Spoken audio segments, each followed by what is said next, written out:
जैसे for example मैं कोई लड़की हूँ, मेरे साइड में कोई बंदा है, वो मेरे शोल्डर्स पे हाथ डाल रहा है, मेरे हिप्स को टच कर रहा है, मेरे जेनिटल्स को टच कर रहा है और उसकी इंटेंशंस ठीक नहीं है और मुझे वो सेक्सुअली हरास कर रहा है।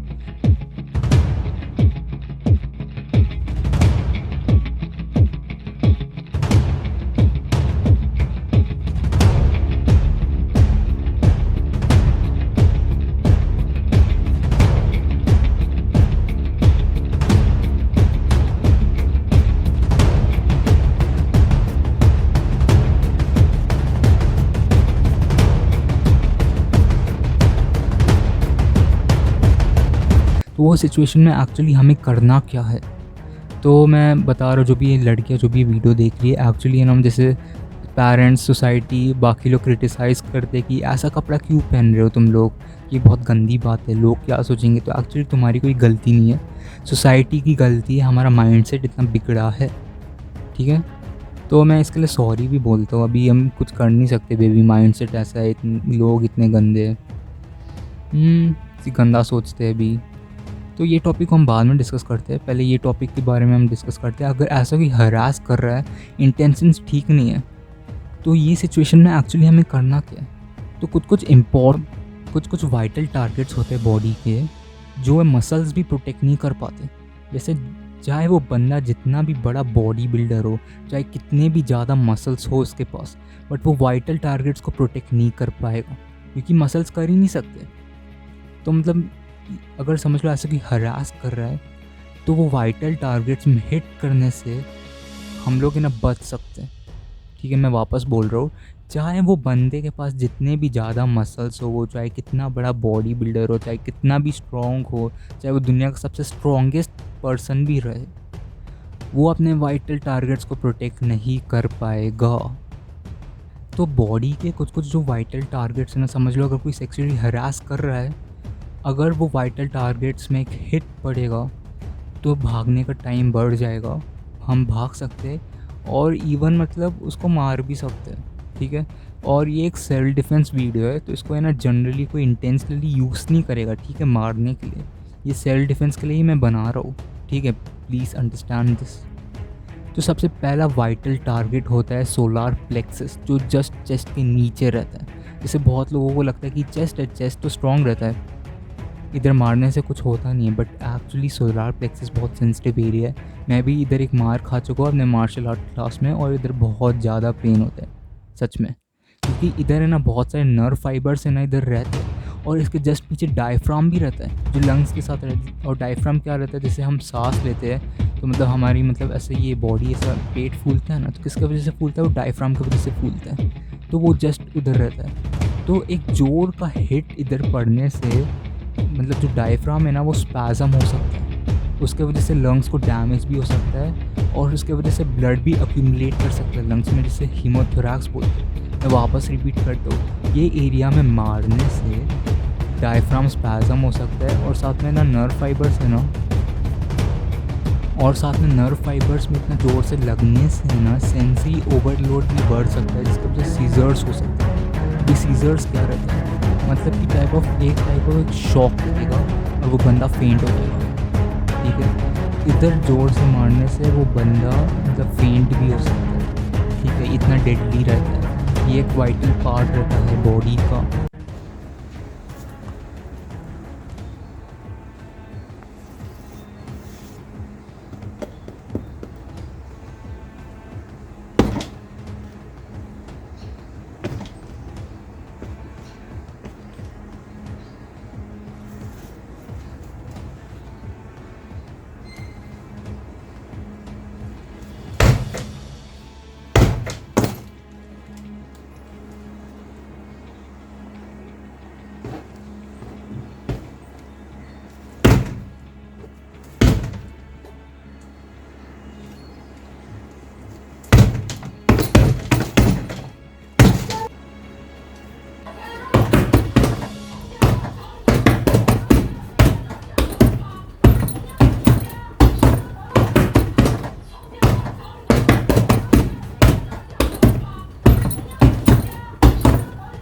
और अभी मुझे एक और चीज़ है ना मतलब क्लियर करना है, जैसे बहुत लोग बोलते हैं कि समझ लो कोई सेक्सुअली हरास कर रहा है, डायरेक्ट उसके है ना ग्रोइन, उसके जेनिटल्स में हिट करने के लिए, उसके पेनिस पे हिट करने के लिए।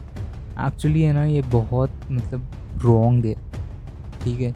ऐसे ही बचने के लिए है ना डायरेक्ट ग्रोइन पे या ना ऐसे टेस्टिस पे हिट नहीं करना चाहिए, क्योंकि इसके वजह से है ना जो बंदा है ना वो ज़्यादा एग्रेसिव हो जाएगा, ठीक है। मैं वापस रिपीट करता हूँ, कभी भी सेल्फ डिफेंस के लिए ना टेस्टिकल्स को हिट मत करना, ठीक है, क्योंकि उसके वजह से ना बंदा एग्रेसिव हो जाएगा। अभी एक और चीज़ के बारे में बात करेंगे जिसे क्लोरोफॉर्म बोलते हैं।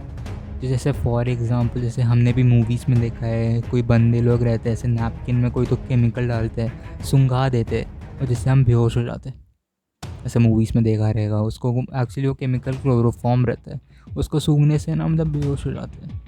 बट इन ऐसे जैसे मतलब लोगों को लगता है कि डायरेक्टली सूंघ लिया और डायरेक्टली बेहोश, मूवी में तो वही दिखाते हैं कि सूंघने से डायरेक्टली बेहोश हो जाते हैं। एक्चुअली ना रियल लाइफ में ऐसा नहीं होता। जो क्लोरोफॉर्म अगर हमने सूंघ लिया, हमें 5 to 10 मिनट्स लगेंगे परफेक्टली है ना मतलब डिजीनेस आने के लिए।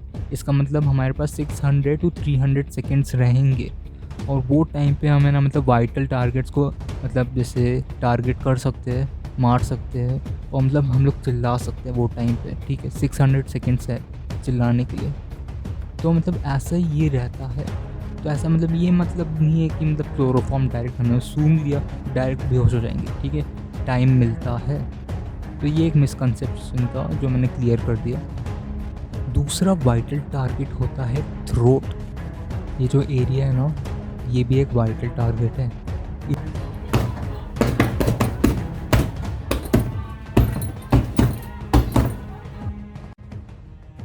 इधर एक जोर से पंच लगने से भी है ना बहुत ज़्यादा इमेंस पेन होता है, तो ये भी एक वाइटल टारगेट है। और मतलब हम है ना सोलार प्लेक्सस और थ्रोट दोनों में ना मतलब ऑल्टरनेटिवली मारने से ना बहुत ज़्यादा इफेक्टिव रहेगा, ठीक है। जो भी बंदा रहेगा जिनसे एक्चुअली हरास कर रहा है ना, वो एक्चुअली कर नहीं पाएगा पेन के वजह से, ठीक है। और दूसरा है, एक और चीज़ के बारे में बात करता हूँ कि है ना समझ लो अगर वो जैसे नॉर्मली मतलब सामने डायरेक्ट खड़ा है और हम उसके दोनों ईयर्स को टारगेट कर सकते हैं, तो है ना मतलब क्या कर सकते हैं, अपने दोनों हाथों से वो बंदे की ईयर्स को ज़ोर से स्लैप करना, ठीक है, ज़ोर से स्लैप करना, और ऐसा स्लैप करना कि ना उसके कानों में बहुत ज़्यादा हवा जाए।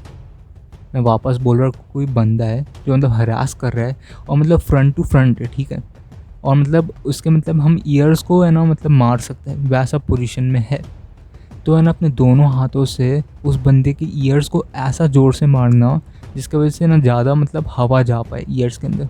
अगर कान के अंदर ज़्यादा हवा जाएगी तो वो बंदा बेहोश हो जाएगा। मैं पहले ही बता रहा हूँ, कान में जितना हवा जाएगा ज़ोर से वो बंदा बेहोश हो जाएगा।